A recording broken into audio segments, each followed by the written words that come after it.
Salut, salut à toi. Je te reviens aujourd'hui avec un nouveau message. Ça fait tellement longtemps. Je suis très contente de vous revoir. Je suis très contente de pouvoir partager encore avec vous aujourd'hui. Mon message d'aujourd'hui, c'est pour ceux qui ont donné leur vie à Dieu. C'est pour ceux qui ont accepté le Seigneur Jésus comme leur sauveur et leur Seigneur personnel. C'est pour ceux qui ont expérimenté les miracles de Jésus-Christ. C'est pour ceux qui ont déjà même eu cette rencontre, cette intimité avec le Seigneur Jésus-Christ et que face aux difficultés, ils veulent rentrer dans leur passé. Ils veulent rentrer en Égypte. Ils veulent rentrer dans l'esclavage, dans les péchés qu'ils commettaient avant. Je suis venue aujourd'hui avec un message pour toi, mon ami, mon frère, ma soeur. Ne rentre pas en Égypte.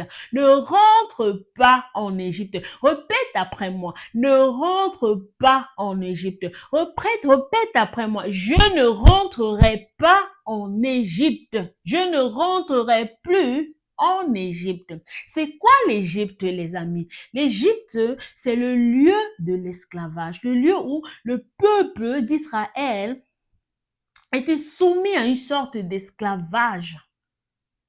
C'est le lieu de l'esclavage. L'Égypte dans l'Ancien Testament représente pour le peuple d'Israël le lieu d'esclavage, le lieu où ils étaient assujettis face aux Égyptiens. Lorsque l'Égypte a connu un nouveau pharaon qui ne connaissait pas Joseph, le peuple d'Israël a été assujetti. Ils étaient forcés à faire des travaux tellement difficiles. Ils rendaient la vie tellement difficile. Donc, on souvenir dans l'Ancien Testament, dans Exode, l'Égypte, c'est le lieu de l'esclavage. C'est le lieu où ils étaient assujettis. Ils étaient forcés de faire des travaux tellement difficiles.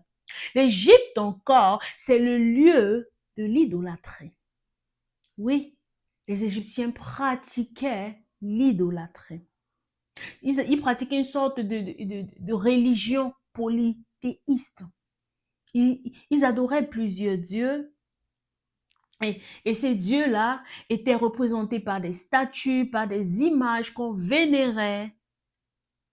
Et c'est ça l'Égypte d'avant. L'Égypte d'aujourd'hui, c'est quoi? L'Égypte d'aujourd'hui, c'est ceux qui pratiquent le culte des crânes, le culte des ancêtres. C'est ceux qui vivaient une vie qui ne glorifiait pas Dieu avant quand ils étaient dans le monde. L'Égypte, c'est le lieu où tu te retrouvais en train de voler. Tu avais ces péchés mignons que tu commettais dans le secret. Personne ne te voyait, mais comme tu sais que tu n'avais pas encore donné ta vie à Dieu, tu le pratiquais et tu étais OK avec cela. Tu pratiquais de la fornication. Ça, c'est l'Égypte. L'Égypte, aujourd'hui, c'est ceux qui pratiquent encore l'idolâtrie. Ils partent consulter les esprits des ancêtres, ils partent donner des nourritures au crâne, faire des sacrifices, préparer les nourritures, aller donner aux ancêtres pour parler avec ces esprits des ancêtres. Ça, c'est l'idolâtrie. Et ça, c'est l'Égypte. C'est ce que tu pratiquais avant quand tu étais dans le monde, avant que tu ne rencontres Jésus-Christ. L'Égypte aussi, ceux qui sont en Égypte, c'est aussi ceux-là qui partent consulter les marabouts pour voir le futur. C'est ceux-là qui vont voir les médiums pour qu'on leur prédise le futur. Ça, c'est l'Égypte, c'est la vie que tu menais quand tu étais en Égypte.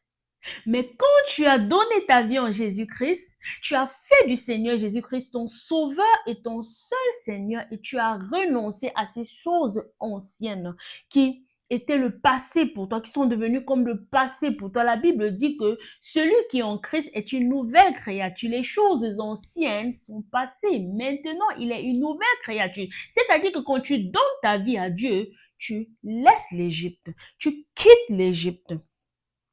Et je rencontre beaucoup de personnes qui ont eu à donner leur vie à Dieu. Hein. Ils ont même quitté l'Égypte.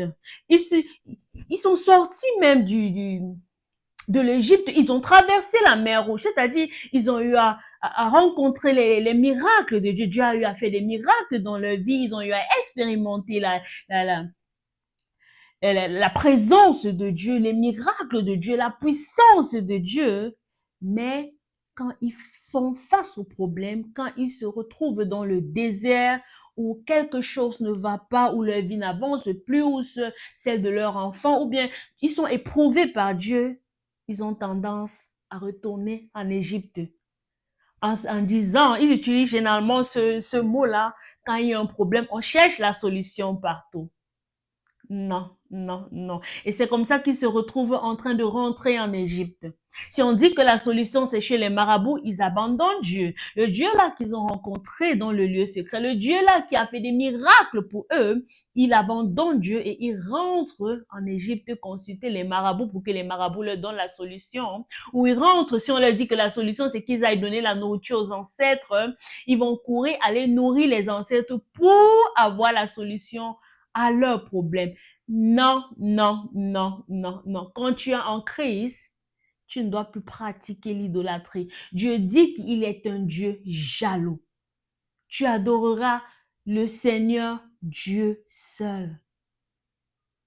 Il est un Dieu jaloux.